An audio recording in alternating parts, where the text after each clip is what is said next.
the vision, follow the faith, serve in humility. Come on, let's do it!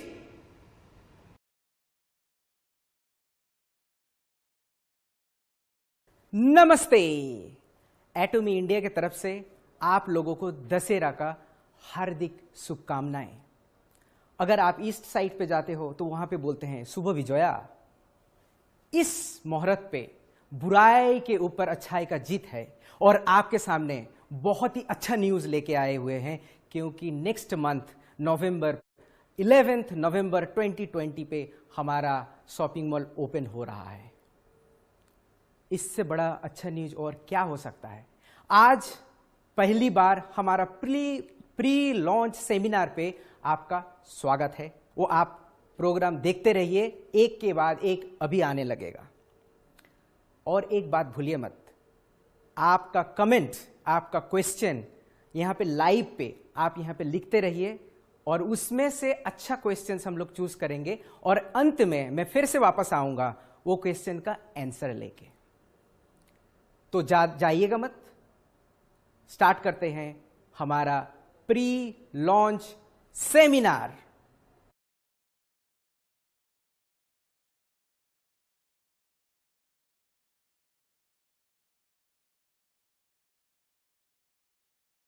एटॉमी India की तरफ से आप सभी को नमस्कार।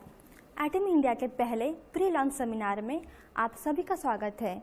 आज का हमारा सेमिनार करीबन 90 मिनट्स का रहेगा, जिसमें आपको बहुत सी महत्वपूर्ण जानकारी मिलेगी। इसलिए आप सभी पूरे सेमिनार के दौरान हमारे साथ बने रहें। सबसे पहले हम शुरुआत करेंगे हमारे रेस्पेक्टेड चेयरमैन डॉक्टर हैंगिल पार्क द्वारा प्री रिकॉर्डेड वीडियो एटॉमी बिगिनिंग्स के साथ। उसके बाद डॉक्टर अब्राहम ली आपको कंपनी का इंट्रोडक्शन देंगे और एक मैसेज भी देंगे।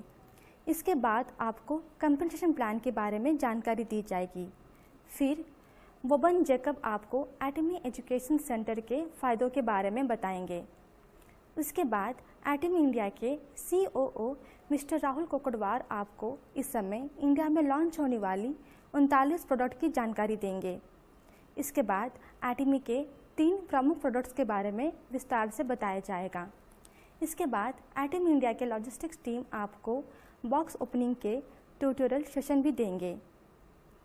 इसके बाद फिर से मिस्टर राहुल कोकड़वार आपको ऑपरेशंस के बारे में जानकारी देंगे। इसके बाद एटॉमी इंडिया के मैनेजिंग डायरेक्टर डॉक्टर अब्राहम ली आपके कुछ सवालों के जवाब देंगे और अगर आपका भी कोई सवाल है तो आप उसे कमेंट बॉक्स में टाइप करके पूछ सकते हैं। अंत में हम सब मिलके फिर से एटॉमी मोटो दोहराएंगे। तो चलिए शुरू करते हैं एटॉमी इंडिया का पहला प्री लॉन्च सेमिनार।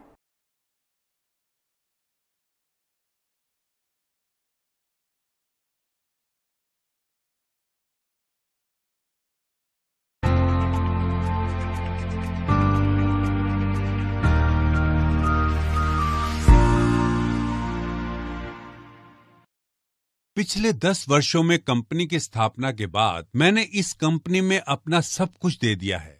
इन दिनों मेरा लेक्चर ज्यादा लंबा नहीं होता है। पहले तो सक्सेस एकेडमी का मैं इकलौता लेक्चरर हुआ करता था। नए प्रोडक्ट्स के बारे में मैं ही बताता था। मुझे याद है उन दिनों कभी कभी यहाँ स्टेज पर मुझे चक्कर आ जाते थे। मेरा हफ्ता सफर करने में बीत जाता था, वो भी नेशनल हाईवे पर। सोच सकते हैं, मैं उससे बुसान, डेगू, उल्सान इत्यादि जा रहा था। मैं अपनी पुरानी गाड़ी चलाता था। मैं देश भर में यात्रा करते हुए बिस्कुट वगैरह खाता था। मेरे पास खाने का और सोने का भी समय नहीं था। कई बार मेरी नाक से खून आता था और मेरी आंखें हमेशा लाल होती थी। मैंने मन ही मन सोचा, इस तरह तो मैं मर जाऊंगा। लेकिन मुझे ये पता था कि मैं रुक नहीं सकता था। मैं जानता था कि भले ही मैं मरने वाला हूं, लेकिन मैं रुक नहीं सकता। एक दिन मैं जेजूडो में लेक्चर दे रहा था जब मेरी नाक से खून आने लगा। ब्रेक के समय के दौरान मैं इसे टिश्यू से रोकने की कोशिश कर रहा था, लेकिन मेरी नाक से खून बहता ही जा रहा था। मेरे शरीर की हालत खराब थी। तब इंपीरियल मास्टर ह्यून सूक किम ने कहा, प्रेसिडेंट पार्क, लेक्चर रोक देते हैं। आपको पता है कि मैंने क्या कहा? मैंने कहा, इसकी बजाय मैं लेक्चर देते देते मर जाना चाहूंगा। भले ही मैं मर जाऊं, लेकिन कंपनी अच्छा करेगी। मेंबर ये मान लेते कि कंपनी के लिए कड़ी मेहनत करते हुए मैंने अपनी जान दे दी। वो मेरी विरासत को आगे बढ़ाते और अपने पार्टनर्स की देखभाल करने के लिए प्रेरित होते। अगर मैं काम करते हुए मर जाता तो क्या ऐसा नहीं होता? इसीलिए कड़ी मेहनत करते हुए मरना मुझे स्वीकार था। अगर मैं नहीं मरता तो मैं काम करता रह सकता था, लेकिन लोग इतनी आसानी से नहीं मरते। मौत के मुंह तक पहुंचने जितना काम करके देखें। कड़ी मेहनत करके मरना भी काफी मुश्किल है। इसके बजाय आपको अपने लिए एक लक्ष्य निर्धारित करना चाहिए, ताकि आपको काम करते हुए मरना भी स्वीकार हो। आपका ऐसा मनोभाव होना चाहिए कि अगर आप अपने परिवार को गरीबी से बचाने में सक्षम होते हैं, तो आपका काम करते हुए मर जाना ठीक है। फिर आप सभी इतनी जल्दी अपने घर क्यों चले जाते हैं? आपके घर में इतना खास क्या है जो आप इतनी बार जाते हैं? आप अपने घर इतनी बार क्यों जाते हैं? आपका इतनी बार घर जाना जरूरी नहीं है। आपके सीनियर्स सच में रोज घर नहीं जाते थे। शायद सप्ताह में 1 या 2 बार। जहां भी उनको जरूरत होती वो वहीं भागे जाते थे। उस समय के सभी लीडरों की आवाजें बैठ गई थी। क्यों? क्योंकि वो आधी रात तक अपने पार्टनरों को सलाह देते थे। अगर पार्टनर रात के 12 बजे व्यस्त होता तो वो उनसे रात के 1 बजे मिलते। अगर पार्टनर ने दोबारा पुकारा और कहा कि उन्हें सलाह की जरूरत है, तो लीडरों ने सलाह दी। भले ही रात के 2 बजे हों, इसलिए उनके पास ठीक से सोने का भी समय नहीं था कि वो सुबह जल्दी सेंटर में जाती थी। वो अपने बिजनेस में अच्छा करना चाहती थी, लेकिन उसने देखा कि वहां उससे भी पहले से कुछ लोग थे। वो सूर्योदय के पहले सेंटर गई, लेकिन अभी भी उससे पहले वहां लोग थे। तो उसने पूछा, आप लोग सेंटर कितने बजे आते हैं?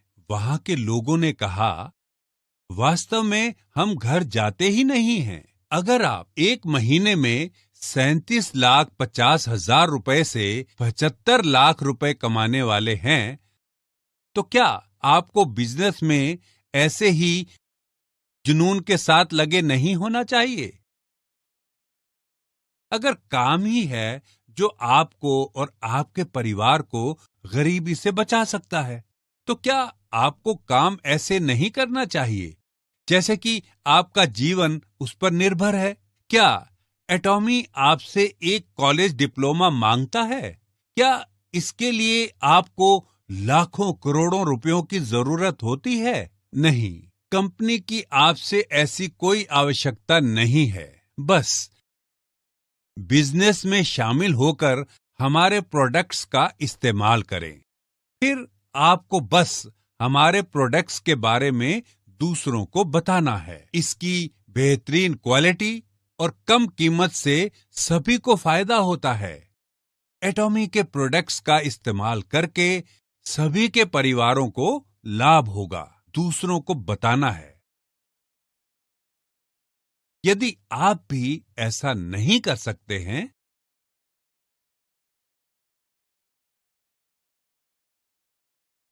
तो उन लोगों को यहां सेमिनार में ले आए। अगर आप ऐसा करेंगे तो आप सफल हो जाएंगे। क्या ये वाकई इतना मुश्किल है? प्रेसिडेंट पार्क, ये बहुत मुश्किल है। ये मेरा दिमाग खराब कर देता है। बस बाहर जाएं और अस्वीकार हों और अपमानित भी हों और बिल्कुल नीचे से शुरू करें। आपको बिल्कुल नीचे होना होगा। दरअसल इन दिनों आप पहले की तुलना में इतना अस्वीकृत नहीं होंगे, क्योंकि ज्यादातर लोग हमारे प्रोडक्ट्स की क्वालिटी को जानते हैं। दूसरों से इनका उपयोग करवाने के लिए पापड़ नहीं बेलने होंगे। शुरुआत में लोगों ने हमारे प्रोडक्ट्स के बारे में सुना भी नहीं था। वो कहते थे, ये प्रोडक्ट्स कहाँ से आए?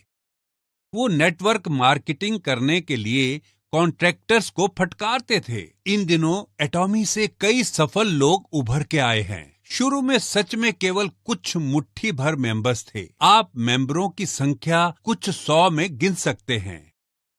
उन दिनों लोगों के पास बड़ी ऊंची नाक थी। आप मुझे यहाँ क्यों लाए? वो असंतोष भरे चेहरों के साथ कहते थे। लेकिन इन दिनों हमारे सेमिनार बढ़िया होटलों के हॉल में आयोजित होते हैं, जहां हजारों लोग एक साथ इकट्ठा होते हैं। इसलिए जब लोग यहाँ इकट्ठा होते हैं, वो प्रभावित होते हैं। कई लोग तो लेक्चर सुनने से पहले ही प्रभावित हो जाते हैं। आप सभी के काम करने का तरीका बहुत बढ़िया है। आप कैसे कह सकते हैं ये बहुत मुश्किल है? क्या ये गरीबी से ज्यादा मुश्किल है? क्या मतलब है कि ये आपकी जीवन शैली में फिट नहीं होता है? आप सेल्स के लिए नहीं बने हैं, आप बिजनेस के लिए नहीं बने हैं, तो फिर क्या आपकी जीवन शैली के लिए गरीबी ठीक है? अगर आप अपने परिवार में सफलता लाना चाहते हैं तो आपको कड़ी मेहनत करनी चाहिए। बिना नौकरी वाले युवाओं और बुजुर्गों की संख्या बढ़ रही है। इस तरह आप सभी में कुछ पाने की भावना होनी चाहिए और सफल होने का दृढ़ संकल्प होना चाहिए। भले ही वो बस आपके प्रियजनों के लिए हो। मुझे उम्मीद है कि इन प्रतिबद्धताओं के साथ आप सभी सफल होंगे। यही मेरे लेक्चर का अंत है।